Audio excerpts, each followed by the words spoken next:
하나님을 찾는 마음 하나하나 주님께서 기억하시고 이들 마음에 찾아와 주셔서 하나님의 마음을 생각을 하나님의 의지를 다시 한번 느끼며 주님을 향해 닮아가는 걸음을 다시 시작할 수 있는 이 시간 되게 하여 주옵소서. 주여 먼 길을 걸어와 주님을 만나고 하지 않은 영혼들을 주님께 귀히 모셔서 하나님과 만나는 복으로 함께 하여 주옵소서.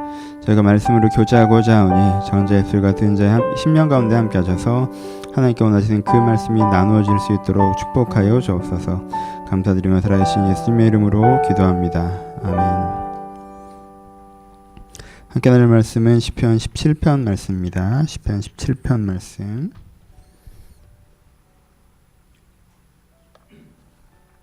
시편 17편. 다 찾으셨으면 한 절씩 교독하겠습니다. 자, 1절 읽습니다. 여호와여 의의 호소를 들으소서. 나의 울부짖음에 주의하소서.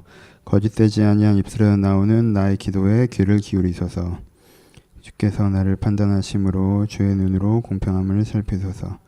주께서 내 마음을 시험하시고 밤에 내게 오시어 나를 감찰하셨으나 흠을 찾지 못하셨사오니 내가 결심하고 입으로 범죄하지 아니하리이다. 사람이 행사해 놓으면 나의 주의 입술의 말씀을 따라 스스로 삼가서 포악한 자의 길을 가지 아니하여 싸우며 나의 걸음이 주의 길을 굳게 지키고 실족하지 아니하였나이다.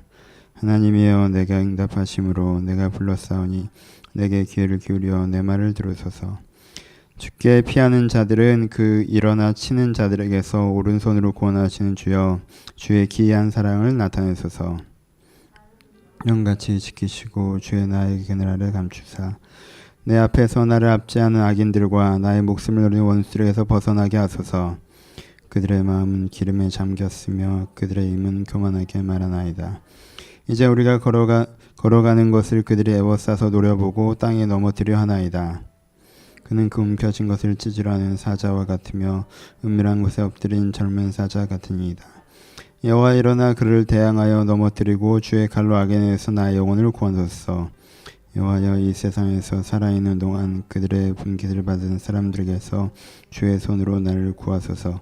그들은 주의 제물로 배를 채우고 자녀로 만족하게 하고 그들의 남은 산업을 그들의 어린아이들에게 물려주는 자이다. 같이 했습니다. 나는 의로운 주의 얼굴을 배우리니 깰 때의 주의 형상에 만족하리이다. 아멘. 오늘은 시편 17편 말씀을 같이 나누어 보도록 하겠습니다. 운전을 해보신 경험이 있으십니까? 사람이 운전면허를 따서 운전을 처음 할 때에는 운전에 자신감이 없습니다. 왜 그렇죠? 이 차가 내 생각대로 조작이 잘 안 되기 때문에 그렇습니다. 앞으로 가는 것, 커브를 꺾는 것, 그리고 깜빡이를 켜는 것, 속도를 조절하는 것이 내 마음대로 잘 안 되어서 처음 이 차를 끌고 나가면요, 대중교통이 더 편하지 않나, 이렇게 30분씩 운전하고 가면 버스를 타고 지하철을 타고 갔을 때 훨씬 더 힘들다라는 생각이 들 때가 있습니다. 운전을 초기에 하면요, 굉장히 운전하는 게 긴장되고 어렵습니다. 불편합니다, 되게. 그러다가 어느 정도 시간이 지나면 운전이 편해지기 시작합니다. 언제죠? 내가 이제 이게 조작이 마음대로 될 때 그래요. 내가 주차도 좀 마음대로 되고 속도 조절도 마음대로 되고 핸들링도 좀 마음대로 돼서 내가 이제는 내가 뭔가 생각하면 내가 생각하는 대로 차가 되게 자연스럽게 움직여진다라고 느껴지는 순간부터 운전이 되게 편해지고 운전에 대한 자신감이 생깁니다. 처음엔 자신감이 없다가 내가 조작이 잘 안 되니까 그 다음엔 조작이 잘 되면서 자신감이 생기는 거죠. 그리고 그렇게 운전을 한 2, 3년 하면요, 다시 자신감이 없어지는 시기가 옵니다. 왜요? 내가 보니까 평상시엔 운전을 잘 하는데 때로 내가 집중력이 흐트러질 때가 있고 졸 때가 있고 순간 딴짓을 할 때가 있더라는 거예요. 그리고 그럴 때 내가 사고가 날 수 있다는 걸 느끼게 됩니다. 그럼 운전이 다시 어려워집니다. 그래서 그 전에 한 1, 2년은 되게 속도도 내고 내 마음대로 끼어들기도 하고 막 다니다가 내가 실수를 할 수 있는 사람이구나. 내가 순간 졸 수도 있고 순간 전방 주의 잘 못할 수도 있고 내가 순간 실수할 수 있는 사람이구나 라는 것들을 크고 작은 사고 한두 번을 겪어서 알게 되면요, 그때 이 운전에 대한 자신감이 다시 없어집니다. 그러다 운전에 대한 자신감이 다시 언제 생깁니까? 내가 안전운전이 몸에 있기 시작하면 자신감이 다시 붙습니다. 내가 쓸데없는 끼어들기도 안 하고 나는 운전할 때 핸드폰도 안 보고 나는 그렇게 DMB를 켜거나 내가 운전할 때 다른 핸드폰을 만지거나 하지 않고 내가 운전할 때만은 긴장하고 안정되게 하는 사람이다 라는 생각이 들면 다시 어떤 생각이 들어요? 운전에 대한 자신감이 생깁니다. 그러다가 나는 잘 가는데 누가 와서 나를 한번 받아버리는 경험을 하면 운전에 대한 자신감이 다시 없어집니다. 그렇죠? 내가 아무리 잘해도, 내가 아무리 조작을 탁월하게 하고, 내가 아무리 방어 운전을 하고, 내가 아무리 안전 운전을 해도요, 상대방이 와서 받아버리는 바에야 어떻게 할 수가 없는 거예요. 이게 그러니까 그 다음부터 뭐가 보이기 시작해요. 그 전까지는 내가 운전을 잘하면 된다, 내가 운전을 잘 못해서 사고가 나는 거고, 내가 조작을 잘 못해서 문제가 생긴다고 생각할 때까지는 어느 정도 이상의 더 자신감이 생겼지만, 이게 누군가 와서 나를 받아버리면 어쩔 수가 없는 거구나를 깨달아지는 순간 운전에 대한 자신감은 돌아오지 않습니다. 왜요? 오늘 내가 차를 몰고 가다가 누가 나를 받아버리면 그건 사고가 나는 거기 때문에 그래요. 어쩔 수 있는 게 아니에요. 그냥 피할 수도 없습니다. 내가 신호대기 받고 있고 내 앞에 차에 있어요. 근데 뒷차가 달려서 나를 받아버리는데 어떻게 할 겁니까? 오른쪽으로 피할 거예요? 왼쪽으로 피할 거예요? 어떻게 할 수가 없어요. 자신감은 돌아오지 않습니다. 그렇죠? 인생도 마찬가지. 사람들이 맨 처음에 청소년기에는 인생에 대한 자신감이 없어요. 왜요? 내가 내 인생이 마음대로 안 되니까 그래요. 내가 이때 좀 열심히 하고 싶은데 열심히 내가 안 합니다. 나 이때쯤은 내가 좀 승질 좀 지우고 싶은데 승질이 안 줄어들어요. 내가 내 자신이 컨트롤이 잘 안 된다는 거예요. 난 좀 오른쪽으로 가고 싶은데 내가 오른쪽으로 안 가요. 난 좀 왼쪽으로 가고 싶은데 내가 왼쪽으로 안 가요. 내가 빨리 가고 싶은데 내가 빨리 안 가요. 내가 멈추고 싶은데 내가 잘 안 멈춰요. 내가 내 자신이 컨트롤이 안 되니까 자신감이 없어요. 근데 이 사람이 성실하게 살아가는 사람이라면, 물론 쭉 이렇게 가시는 분들도 있고 쭉 이제 10년, 20년, 30년 계속 내가 컨트롤이 안 돼서 자신감 없는 사람도 있고, 근데 열심히 살아온 사람이라면 삶의 어느 점에서 뭐가 생겨요? 이제 나는 컨트롤이 되기 시작해요. 나는 컨트롤이 돼요. 그럼 뭐가 붙어요? 자신감이 붙어요. 뭔가 열심히 하면 되는구나. 내가 자기절제가 되는구나. 이런 시점에는 삶에 대한 자신감이 좀 붙습니다. 자신감이 다시 없어져요. 언제? 내가 삶에 대해서 내 자신이 컨트롤이 된다고 생각하는데 나도 집중력이 떨어지거나 실수를 할 때가 생긴단 말이에요. 그러면은 그렇게 자신감 있는 게 아니라 내가 항상 조심스러워야 되는구나 라는 생각이 들면서 그때부터는 인생에 대한 안전운전을 시작하죠. 그럼 또 자신감이 붙어요. 그러다가 내가 어떻게 할 수 없는 일을 겪기 시작하면 뭐가 없어져요? 인생에 대한 자신감이 없어져요. 그리고 그 자신감은 돌아오지 않습니다. 왜요? 인생이란 내가 열심히 하면, 내가 잘하면 그것만으로 어떻게 되는 건 아니기 때문에 그래요. 여러분, 내가 운전 잘못해서 사고 내고 다닐 때는요, 다 내 탓이잖아요. 그러니까 나만 잘하면 잘 될 것 같다는 착시가 생겨요. 그렇죠? 근데 내가 정말 잘하잖아요? 그러면 현저하게 사고가 주는 건 맞아요. 내가 남들이 날 안 받아도 내가 가서 받아버렸으니까. 그렇죠? 그 사고는 안 나죠. 사고가 줄어요. 하지만 그때서야 우리가 진짜 깨닫게 되는 거예요. 나는 이 도로 위에 차 한 대일 뿐, 난 수많은 사람들이 살아가는 인생의 한 사람일 뿐, 누가 나를 공격하는 거에 있어서, 누가 나를 어떻게 하는 거에 있어서 내가 참 무기력한 존재구나 라는 걸 느껴요. 그렇죠? 최선을 다한 이후에, 내가 제대로 할 것을 다 한 이후에 거기에 내가 어떻게 할 수 없는 영역이 존재한다는 걸 우리는 그때 깨닫게 됩니다. 오늘 시인이 뭐라고 고백합니까? 이 시는요, 우리가 앞전에서 고민했던 것들 다 잘 해냈던 사람이에요. 보면 본인이 어떻게 고백해요? 이거 대단한 고백 아닙니까? 주께서 나를 판단하시며 2절이요, 주의 눈으로 공평함을 살피소서. 주께서 내 마음을 시험하시고 밤에 내게 오시어서 나를 감찰하셨으나 흠을 찾지 못하셨사오니. 여러분, 이 정도 얘기할 수 있으면 대단한 사람 아니에요, 진짜? 하나님께서 나를 감찰하셨어요. 감사가 뜬 거예요. 하나님의 나에 대한. 밤에 하나님에서 내 마음을 시험하시고 주께서 내 마음을 감찰하셨는데, 하나님이 나에게 오셔서 나를 감찰하는데 흠을 찾지 못하셨어. 여기서부터 우리는 이 시편에 대한 동질감이 사라지죠. 그렇죠? 동질감이 사라지는 부분이 있어요. 근데 완벽한 걸 생각하지 않더라도 좀 우리가 동질감을 가지고 가봅시다. 이 사람이 하나님이 나를 보시는데 흠을 찾지 못하셨어요. 왜? 내가 결심하고 입으로 범죄하지 않았다는 거예요. 그렇죠? 여러분, 지난주에는 무슨 얘기했어요? 지난주에 내가 밤마다 나를 훈계하시는 여호와에 대해서 얘기했어요. 그렇죠? 하나님께 좀 배우고 싶다고 얘기했어요. 근데 이 17편에 보면 이 사람은 이 배웠던 거에서 어떻게 했어요? 결심한 사람이에요. 그렇죠? 내가 배우고 깨달은 거에 대해서 하나님께서 나에게 말씀하시는 거에서 내가 대충 하지 않고 알지만 그렇게 잘 안 되네 이렇게 하는 것이 아니라 내가 배우고 익힌 것을 실천하는 사람이었다. 그래서 하나님의 보시기에도 내가 내 마음을 시험하여 감찰하셨으나 흠을 찾지 못했다는 거예요. 사람의 행사로 논하면 4절에 뭐라고 얘기합니까? 사람의 행사로 논하면 나의 주의 입술의 말씀을 따라 스스로 삼가하여 포악한 자의 길을 가지 아니었사하며 나의 걸음이 주의 길을 굳게 지키고 실족한 자 아니었습니다. 라고 얘기해요. 그렇죠? 되게 자신감이 있는 거죠. 그렇죠? 이 사람은 어떤 사람이에요? 내가 하나님의 사람 행사로 놓으면 내가 어떻게 살았는지를 얘기해 보면 내가 주의 입술의 말씀을 따라 하나님께서 말씀하는 대로 스스로 삼가하면서, 삼가했다는 게 뭐예요? 잘못된 것을 하지 않았다는 거죠. 나의 걸음이 악한 자의 길을 가지 아니하였고 어떻게 했어요? 나의 걸음이 주의 길을 굳게 지키고 살아왔다는 거예요. 그렇죠? 그러니까 운전으로 친다면요, 이제는 자기 관리가 다 되고 자기 삶에 대한 통제력이 있어서 이제는 진짜 내가 할 수 있는 안전운전까지 내 인생에서 내가 할 부분은 다 잘하고 있는 거예요. 그렇죠? 이 정도 하기 어렵잖아요. 얼마나 우리가 되게 어렵습니까? 근데 이 사람은 이걸 해내고 있단 말이에요. 하나님이 날 보시기에 감찰하시면 흠을 찾을 수가 없고요. 내가 악한 길은 가지를 않았고요. 내가 결심하고 주의 길을 굳게 지켰어요. 여러분, 그랬는데 이 사람의 인생에 하나님의 일이 온전히 이루어집니까? 아니죠. 안 이루어지고 있어요.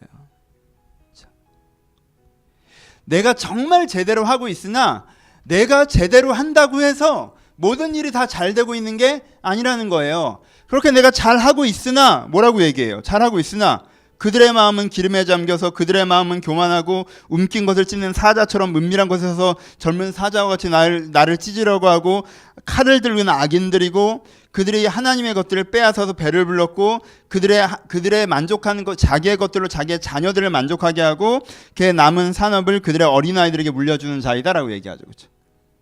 여전히 어떤 사람들이 있는 거예요. 나는 인생을 선하게 바로 하나님의 뜻대로 살아가는데 거기 그들이라는 게 존재해요. 그렇죠?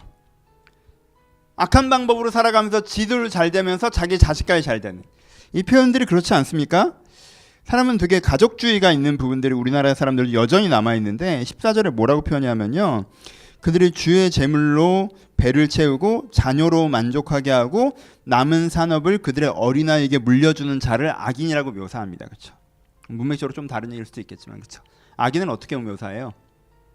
잘못된 것으로 자기 배를 불리우고 자기 자녀를 만족하게 하고 그리고 그것을 어린아이에게 물려주는. 여러분, 악하게 살아가는 사람이 내가 악하게 벌었지만 내가 이 악한 것으로 내 어린 자녀들을 만족하게 해주고 있고 잘 살게 해주고 있으니까 보람되다라고 얘기하는 거 성경에서는 거 악이라고 규정합니다. 그렇죠? 그리고 그것들을 자기 어린아이들에게 물려주는 거 그것도 악이라고 얘기해요. 그렇죠? 어쨌든 이런 악한 사람들이 여전히 있다라는 거예요. 그래서 이 사람이 어떻게 합니까?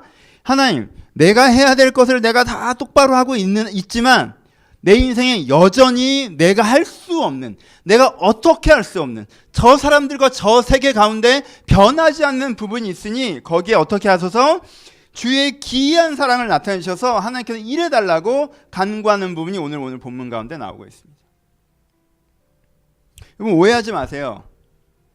내가 똑바로 산다고 세상이 바뀔 것 같아요? 내가 바르게 산다고 내 인생이 똑바로 될 것 같아요? 우린 착각해요.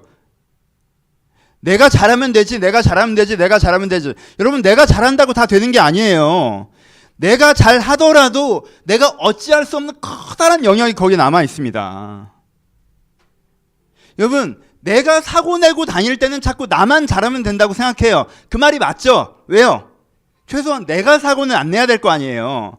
근데 내가 사고를 안 내도 여전히 거기에 남이 나를 받을 수 있는 상황들은 남아있단 말이에요. 그럼 거기에서 뭐가 있어야 돼요? 거기에 대해서 하나님께서 내가 어찌할 수 없는 부분에 대해서 나에게 일해 주시길 간구하는 간구가 필요한 거예요. 하나님, 내가 어찌할 수 없는 영역에서 주의 기이한 사랑을 나타내 달라고 간구하는 간구가 필요한 거예요.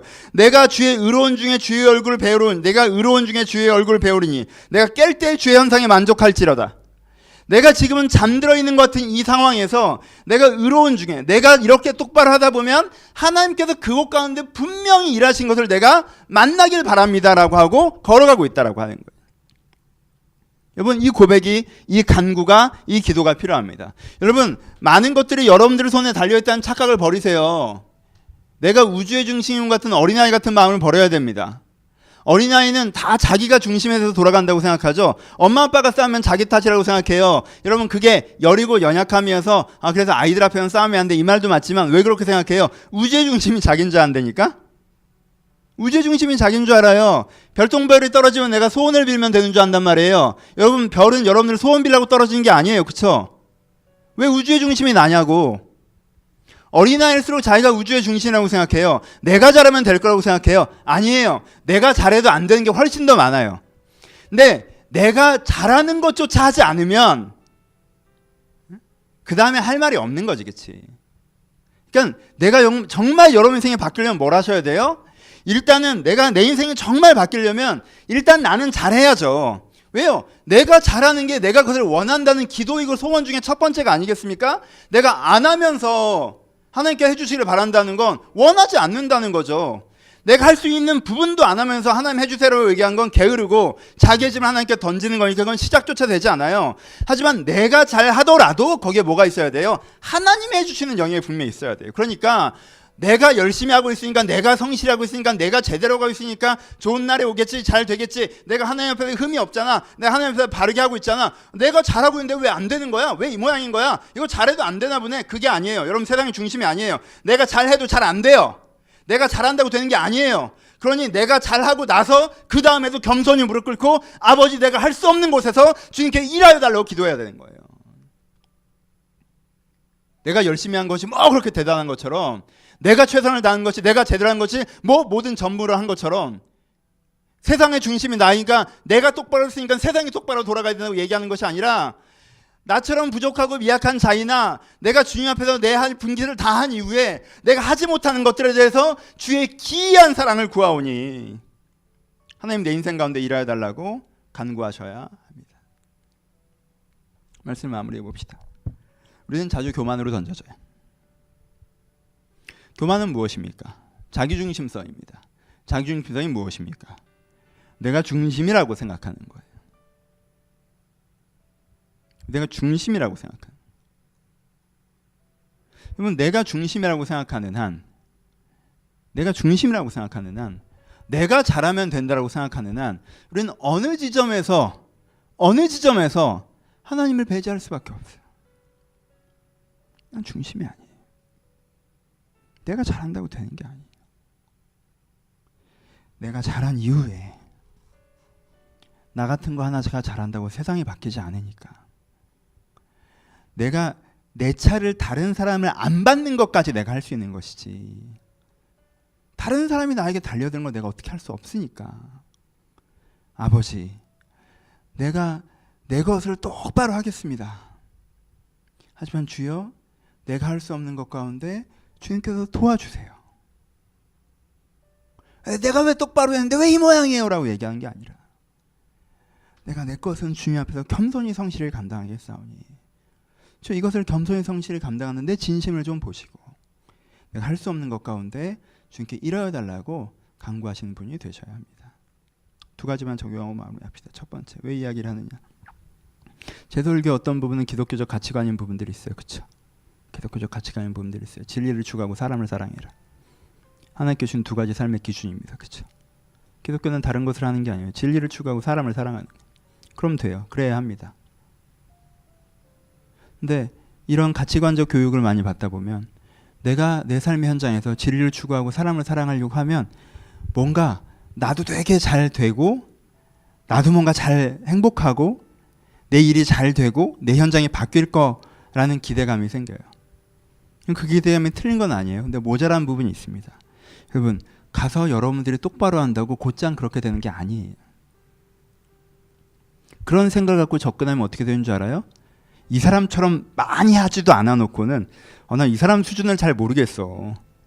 어느 정도 돼야 내가 기도할 때 하나님, 주님께서 저를 쭉 보셔서 감찰해 보셔서 아시겠지만 제가 흠이 없잖아요. 이런 멘트를 한번 치고 죽어야 될 텐데, 그치? 살다가 기도하면서 한 번 정도 이런 기도 좀 하고 죽고 싶지 않아요? 하나님, 주님께서도 아시지만 제가 뭐 흠은 없고, 하나님께서 아무리 나를 감찰을 하셔봐야 흠이 없고, 시험하셔봐야 뭐 그러고, 내가 굳게 서서 하나님의 길을 항상 흔들리지 않았고, 막 이 정도 멘트를 막 탁탁 쳐주잖아. 부러워요, 진짜. 이 근처에도 못 가봐요. 그러니까 어떤 면에서 우리한테는 적용이 안 되지. 왜? 우리가 막 받고 다니잖아. 그렇죠? 우리가 막 받고 다니자면서 우리가 사고 내고 다니니까 자꾸 나 때문이라고 생각을 하죠. 우리는 그런 처지에 있을지도 몰라요. 근데요, 그런 영역도 있지만 내가 잘하면 된다라고 여러분들이 내가 진리를 취하고 사람을 사랑하면 된다라고 생각하는데 그게 잘 안 되잖아요. 그러면은 그때 자꾸 어떻게 하니까 이게 해도 안 되는구나. 조금 해놓고 이게 되게 안 되는 거구나라는 생각이 금방 든단 말이에요. 아니에요. 내가 진리를 취하고 사람을 사랑하는 건 기본이고 그 다음에 어떻게 해야 돼요? 하나님 주의 기이한 사랑을 이 자리에 보여달라고 하셔야 돼요. 그게 우리가 근데 필요해요. 여러분들 첫 번째 말씀드리고 싶은 건 그러니까 겸손이에요. 내가 잘하면 된다. 내가 어떻게 하면 된다. 내가 어떻게 하면 된다. 그렇지 않아요. 여러분 손에 달려있는 건 50% 정도밖에 안 돼요. 나머지 50%는 여러분 손으로 무슨 짓을 해도 되지 않아요. 그것까지 여러분들 어깨에 지려고 하지 마세요. 좀 오늘은 다른 얘기들을 많이 하는데 이것들을 깨달으셔야 돼요. 이걸 긍정적으로 해석하면 뭐냐면 저도 그럴 때가 있어요. 이럴 때가 다 나 때문이라고 생각하는 이 교만함이 있어요. 성도가 변화되지 않는 것도 나 때문이고 저 사람이 은혜 받지 않는 것도 나 때문이고 아니에요. 다 나 때문이 아니야. 그냥 제가 강팍해서 그런 경우도 있어. 괜찮아요. 그냥 제가 죄인이라 그런 경우도 있어요. 그거 다 내가 어떻게 할 수 있는 게 아니야. 괜찮아요? 내가 거기서 다 나 때문이라고 우리나라에 이렇게 착한 목사님들이 많아가지고 다 자기 탓이라고 생각해. 성도가 이렇게 교회를 떠나도 자기 탓이고 성도가 변화되지 않아도 자기 탓이고 저는 다행히 건강한 내면을 갖고 있어서 저는 그렇게 생각 안 합니다. 그건 개 탓이야. 내 탓이 아니야. 그렇게 마음의 부담을 다 지는 것도 어리석으신 거예요. 여러분 인간관계에서 뭔가 틀어지면 다 여러분 탓이라고 혹시 생각하세요? 아니 그냥 걔가 나쁜 애일 경우도 있어요. 내가 이렇게 안 했으면 그래도 이렇게 됐을 텐데 아니야 그렇게 안 했어도 그렇게 됐을 수 있어요. 다 내가 중심인 것처럼 그게 착한 게 아니에요. 그게 교만한 거지. 모든 게 내 손에 달려있다고 생각하지 마세요. 그렇지 않아요. 내가 이랬으면 됐을 텐데 저랬으면 아니야. 여러분들이 어떻게 했건 걘 여러분들 뒤통수를 쳤을 수도 있어요. 걘 그런 애니까. 그렇지 않아요? 첫 번째, 다 내 손에 달려있다는 교만을 버리세요. 두 번째, 첫 번째만 생각하면 어떻게 되는 줄 아세요? 뭐 어쩔 수 없는 게 많아. 놓게 돼요. 그렇죠? 그건 어쩔 수 없는 거야. 그건 내가 안 돼 뭐. 어떻게 뭐 그냥 그럼 감당해야지, 감내해야지, 참아야지, 견뎌야지. 어쩔 수 없는 거잖아요. 그거. 아니 두 번째는 뭐라고 얘기하는 거예요? 나는 어쩔 수 없는데 하나님은 어쩌실 수 있다는 거예요. 나는 어쩔 수 없는데 하나님은 어쩌실 수 있다는 얘기를 하는 거예요. 그러니까 나 때문이라고 자꾸 생각하지 말고 내가 어쩔 수 없는 영역에 대해서는 내가 똑바로 한 이후에는 하나님 그 부분에 일하여 달라고 매달려 구하셔야 돼요. 여러분 기복주의는요 욕심으로 구하는 걸 얘기하는 거고 난 하지도 않고 하나님께 떠넘긴 걸 얘기하면 그걸 기복주의라는 것이 성경에서 복이 없다고 했습니까? 복중심적 사고방식을 하지 말라고 했습니까? 성경에 복이 없다고 한 적이 어디 있어요? 내가 그 복중심적 사고방식을 하지 말라는 것이고 여러분 기복주의를 경계하다가 사람들이 다 지 혼자 다 하려고 하는 성향이 생긴다는 거예요. 하나님 빠지세요. 가이드만 주세요. 기준만 가르쳐주세요. 제가 할게요. 전 하나님의 도움과 복 상관없이 내가 하겠습니다. 여러분 이건 기독교 가치관이고 우리는 살아계신 하나님을 믿는 거잖아요. 베드로가 뭐라고 그럽니까? 우리는 공교하게 만든 이야기를 믿는 것이 아니라 그 하나님 크신 위엄과 능력을 친히 본자라고 고백해요. 그러니까 어떻게 하셔야 돼요? 내가 할 수 없는 영역에 대해서 하나님의 이분을 도와주세요라고 여러분들 고백하셔야 되는 것입니다. 간구하셔야 돼요. 내가 또 흥분해서 했던 얘기 계속 또 하고 있네. 우리 수요일 기도는 이러려고 하는 걸 미안해요. 주일날 비슷한 설교를 할 텐데 진짜 마칩시다. 진짜 마칠게요. 약속을 드려 이제 기도해야지. 그러면 여러분 마음 가운데는 기도 제목이 있으십니까? 혹시 기도 제목을 안 만드는 습관을 갖지는 않으셨습니까? 기도하기 어떤 제목을 갖고 기도하는 것들에 대해서 내가 좀 거부감이 있고 그거는 뭐 권사님들이 하는 거고 물론 권사님처럼 하면 안 되죠. 권사님처럼 하면 안 돼요. 저도 어릴 때 그럴 때 24시간 연속기도 끌려가 봐서 알아요. 어머니 대타로 이제는 들어가서 하라고 그래가지고 어머니 대타로 12시에서 1시까지 이제 가서 하는 거예요. 가서 이제 쭉 적혀 있어요. 기도 제목이. 그럼 난 이 사람이 누군지도 모르고 읽는 거야. 이 사람은 이렇게 대겨주고 저 사람은 저렇게 대주고 저 사람은 저렇게. 그건 아니지. 그건 아닌데 여러분. 그건 아니지만 여러분 여러분 인생에 나는 할 수 없는 영역에 대해서 기도하고 계십니까? 여러분 그 영역을 어떻게 다루고 계세요? 이 얘기를 하려는 거예요. 여러분 내가 할 수 없는 영역에 대해서 어떻게 하고 계세요? 내가 할 수 없는 영역에 대해서 다 내가 어떻게든 할 수 있다고 생각하고 계세요? 그냥 체념하고 포기하고 외면하고 계세요? 여러분 내가 할 수 없는 영역, 하지만 내 인생의 중요한 영역, 하나님께서 일하셔야 하는 영역, 내 인생의 주님께 변화시켜야 되는 부분들, 여러분 그 영역에 대해서 어떻게 여러분들을 바라보고 계십니까? 근데 결정하십시오. 여러분들을 스스로 하려고 하셨다면 하나님 이제 내가 하려고 했던 생각을 내려놓게 하여 주옵소서.